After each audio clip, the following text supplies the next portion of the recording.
Praise the lord. దేవుని నామములో అందరికీ వందనములు. మరి ఈ దిన వాక్యము అపోస్తుల కార్యములు 3వ అధ్యాయము 19వ వచనాన్ని ధ్యానించుకుందాం. ప్రభువు సముఖము నుండి విశ్రాంతి కాలంలో వచ్చినట్లను మీ కొరకు నియమించిన క్రీస్తు యేసును ఆయన పంపునట్లను పాపములో తుడిచివేయబడు నిమిత్తము మారు మనసు నుండి తిరుగుడి. దేవుడి వాక్యాన్ని దీవించినగాక. ప్రార్థన చేసుకుందాం. ప్రేమమేడ కృపామేడ మాస్తుల కరుణభూతుడువైన గొప్ప దేవ, మీ బంగారు పాదములకు వెళ్ళని స్తోత్రాలు వందనాలయ్యా.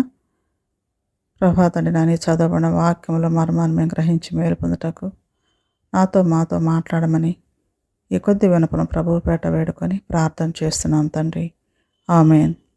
ప్రియా దేవుని బిడ్డలారా, ఈ దినం మనము అపోస్తుల కార్యములు 3వ అధ్యాయం 19వ వచనాన్ని చదువుకున్నాం కదా. మరి దానిలో మనకేంటంటే పశ్చాత్తాపం, మారు మనసు కలిగి జీవించడం అనేది పశ్చాత్తాపము ఎలా అనేది కూడా ఇక్కడ మనం ఈ వాక్యంలో చూడవచ్చు అన్నమాట. అయితే అసలు పశ్చాత్తాపం అంటే ఏంటి అనేది కూడా మనం ఒకసారి చూసుకుందాం.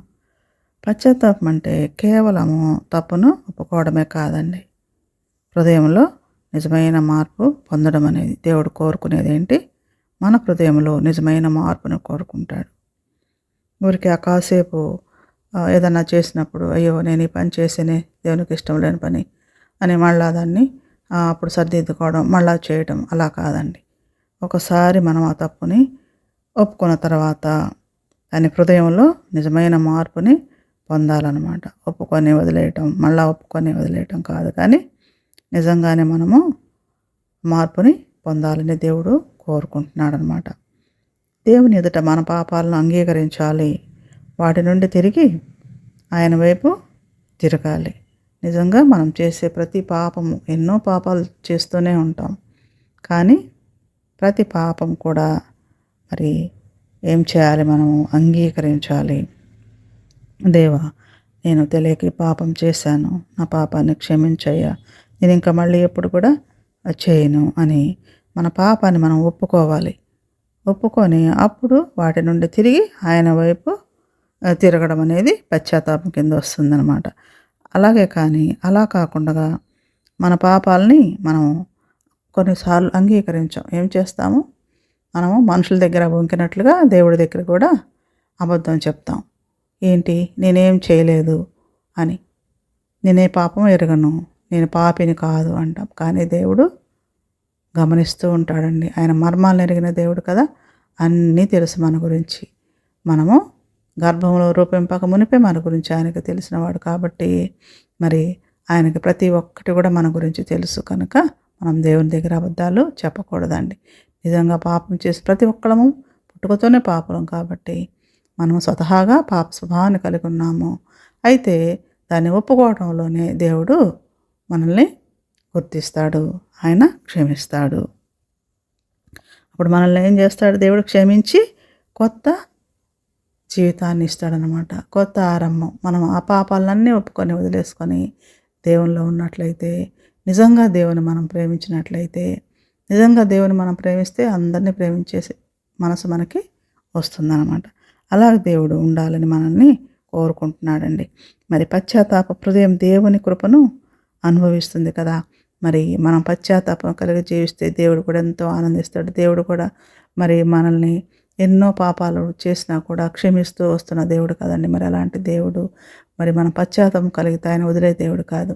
కానీ మనము బయట ఏదైనా చేసినప్పుడు ఏం చేస్తారు? శిక్ష అనేది తప్పకుండా ఉంటుందన్నమాట, ఆ దండన అనేది ఉంటుంది. కానీ దేవుని దగ్గర మనం ఎన్ని పాపాలు చేసినా కూడా ఆయన చూస్తూ కన్నీళ్లు విడుస్తూ, అయ్యో నా బిడ్డలు ఇలా ఉన్నారని కన్నీళ్లు విడుస్తూ ఉంటాడు.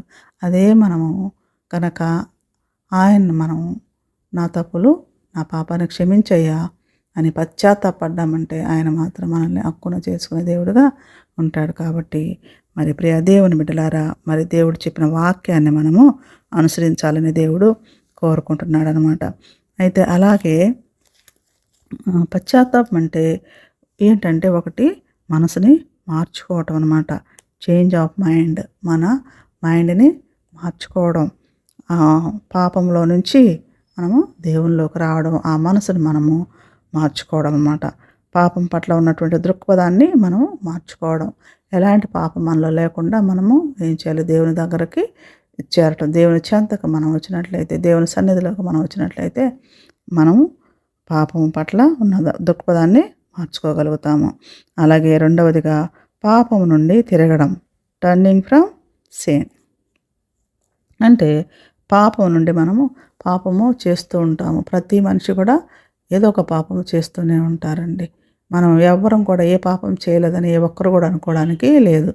ప్రతి ఒక్క మనిషి కూడా పాపంలో పుట్టారు, పాపం చేస్తూనే ఉంటారు. అబద్ధం ఆడటము, దొంగతనం చేయటము, లేకపోతే ఇంకా వేరే ఎన్నో కారణాలు ఉంటాయన్నమాట.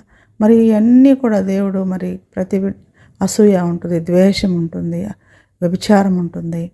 మరి ఇవన్నీ కూడా ఉన్నా కూడా దేవుడు మరి క్షమిస్తున్నాడు కదండి. మరి క్షమించే దేవుణ్ణి మనం వదులుకోవాలా? మరి ఆయన చెంతకు వెళ్ళాలా? మరి ఎన్ని పాపాలు చేసినా కూడా ఆయన బిడ్డలను ఆయన హక్కును చేర్చే దేవుడుగా ఉన్నాడు కాబట్టి ప్రియ దేవుని బిడ్డలారా, మరి దేవుని వైపు తప్పు మార్గాల నుండి దేవుని వైపు తిరగడం అని దేవుడు మనకి వాక్యం ద్వారా బోధిస్తూ ఉన్నాడు. రెండవదిగా మరి మూడవదిగా పాపపు ఫలాలను విడిచిపెట్టడం.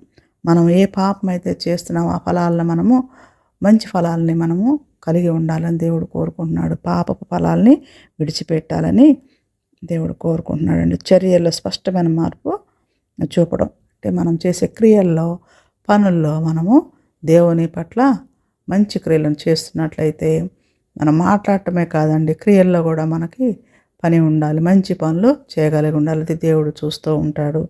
మరి పశ్చాత్తాపం అనేది దేవుని క్షమాపణకు మరియు రక్షణకు మార్గం అన్నమాట. మనం పశ్చాత్తాపడినట్లయితే మనం రక్షణ మార్గంలోనికి వెళ్తాం. కాబట్టి దేవుడు ఏమంటున్నాడు? మనం రక్షించడానికి ఈ లోకానికి వచ్చాడు కాబట్టి మరి ఆయన మన గురించి ఎంతో బాధపడ్డాడు, ఎన్నో శ్రమలు పొందాడు. కాబట్టి మనము మరి ఆయన వైపు చూసినట్లయితే మరి అప్పుడు మనము పశ్చాత్తాపడి మన పాపాలను ఒప్పుకున్నట్లయితే మన రక్షణ మార్గంలో మారు మనసు కలిగి రక్షణ మార్గంలో నుంచి మనము రక్షణ మార్గంలో నుంచి మనం పరలోకానికి వెళ్ళగలుగుతాం అనమాట. అప్పుడు దేవుడు కూడా ఎదురు చూస్తూ ఉన్నాడు, ఇంకా రాకుండా ఎదురు చూస్తూ ఉన్నాడు. రెండవ రాకడ సమీపంలో ఉందండి. దేవుడు ఎదురు చూస్తున్నాడు. ఎందుకంటే ఇంకా చాలామంది పాపంలోనే ఉన్నారు, అనేకులు పాపంలో ఉన్నారు. మరి అంతా కూడా మారు మనసు కలగాలి, రక్షణ పొందాలని ఎదురు చూస్తూ వెయిట్ చేస్తున్నాడు అనమాట. అంతేకాని ఆయన రావాలంటే ఎంతసేపు అండి? మన కోసం మనం రక్షింపబడాలని ఇంకా మన కోసం ఎదురు చూస్తూ ఆలస్యం చేస్తున్నాడు. కాబట్టి ప్రియ దేవుని బిడ్డలారా, అందరం కూడా పశ్చాత్తాపం కలిగి జీవించాలని దేవుడు కోరుకుంటున్నాడు. అలాగే రక్షణ పొందాలని ఆయన కోరుకుంటున్నాడు. కాబట్టి ప్రియ దేవుని బిడ్డలారా, మరి ప్రతి ఒక్కరం కూడా మారు మనసు కలిగి పశ్చాత్తాపడి మారు మనసు కలిగి రక్షణ పొందాలని దేవుడు కోరుకుంటున్న విధానాన్ని బట్టి అందరం కూడా ఆ విధంగా ఉండాలని కోరుకుంటున్నామండి. మరి ప్రార్థన చేసుకుందాము. దేవుడి వాక్యాన్ని దీవించునుగాక. ప్రేమమేడ, కృపామేడ, మాస్తుల కారణభూతుడు అయిన గొప్ప దేవ, మీ బంగారు పాదములకు వెళ్ళని స్తోత్రవందనాలయ్యా. మరి ఇదిగో ప్రభానైనా మరి విన్న వాక్యాన్ని బట్టి మీకు స్తోత్రాలు తండ్రి. మరి ఇదిగో ప్రభా, ప్రతి ఒక్కరు కూడా తండ్రి నాయన పశ్చాత్తాపడి తండ్రి మారు మనసు కలిగి ప్రతి ఒక్కరు కూడా పాపాన్ని ఒప్పుకొని తండ్రి మీ అందు భయభక్తులు కలిగి రక్షణ మార్గంలోకి వెళ్ళడానికి మీ కృప దయచేయమని వేడుకున్నాం తండ్రి. ప్రభా తండ్రి, మీ కృపాకటాక్షం మెండుగా ప్రతి బిడ్డ మీద కుమ్మరించండి ఆయన. ప్రతి బిడ్డ కూడా మారు మనసు కలిగే భాగ్యం దయచేయండి.